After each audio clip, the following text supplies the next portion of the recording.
You know, this person once said in front of friends, he said, I've never been to a nightclub before. Everyone looked at him with shock because he said, I've never been inside of a nightclub.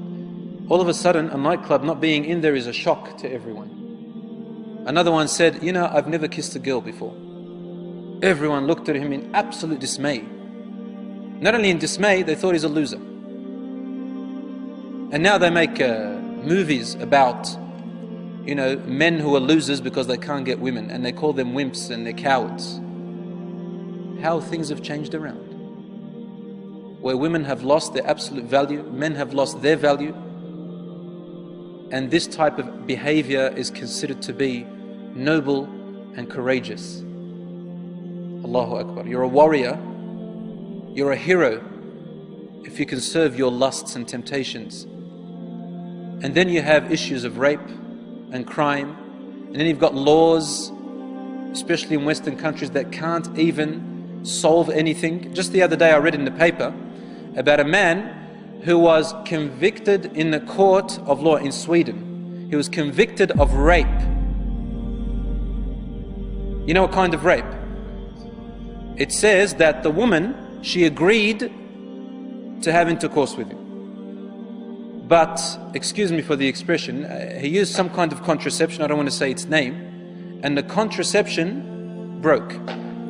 Based on that, she won in the court by claiming rape, even with her consent. So now their own laws can't even solve their own problems. They bring more laws that bring more problems for them.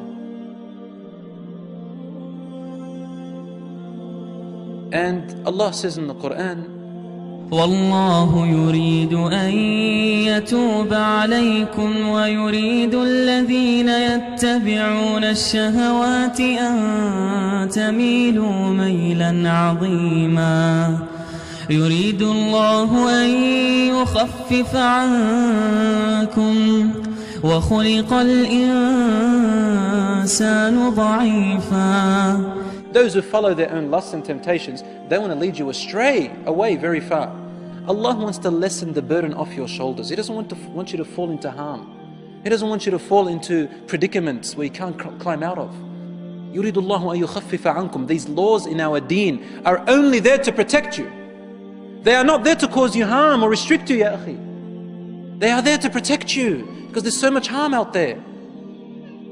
وَخُلِقَ الْإِنسَانُ ضَعِيفًا. Allah also tells us, follow my laws because you're weak. You're weak. Pass them and follow my guidance. I'm there for you. Like what your father and mother do. To keep you away from fire, keep you away from harm. They restrict you and place boundaries around you. We need boundaries from Allah, otherwise we fall into harm.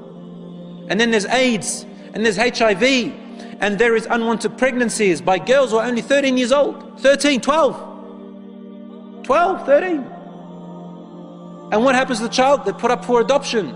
The child grows up without a father or mother. What oppression! What oppression! Only to repeat the same thing again and again. So there is great harm in this. And here we are, they're trying to tell you youth that doing these actions makes you a man. You want to become a man? I dare you to get married. I dare you to get married. Because to them, this is the most cowardly thing. They don't dare to get married, brothers and sisters. They don't dare to get married. I had a neighbor, she had a 3-year-old daughter, but they never got married, her and her partner. In the end, he left her for another woman. Obviously, he's going to leave you for another woman. He's too afraid to be a man. He doesn't want to get married because he's too deep in his lusts. And then turns around and she says, men, they're only after their ego. Of course, why did you take a man like that? Allah gave us conscience. Allah gave us guidance in our brains to think with. And so Allah forbids us from these things because not to bring us harm. And you know what's sad? Unfortunately, 80% of the time, majority of the time, women are the victims. Women are the victims in this situation. So you can see it's reversed now. What does the man want? The man wants to use and abuse the woman. Use and abuse the woman. And you know what? If these young girls were able to look inside and read what's in the mind of young men these days, wallah, I don't think any of them will even hang around as much as 10 kilometers away from a man, close to a man. They wouldn't want to. But the men, they like to deceive women. Wicked men, they like to deceive women. Wicked men, non-God-fearing we're talking about. And then you get this poor woman who thinks that, he's my boyfriend. We're going to stroll in, this is the image she has in her head. We're going to stroll in the park. He's going to pick up a daffodil and give it to me. Or a rose. Hand in hand together. And then we're going to wait until the sun sets. And the birds chirping around us in this beautiful park. Poor thing. This is what she thinks, right? But the man is thinking about one thing. And he's going to tolerate all of that until he gets to it.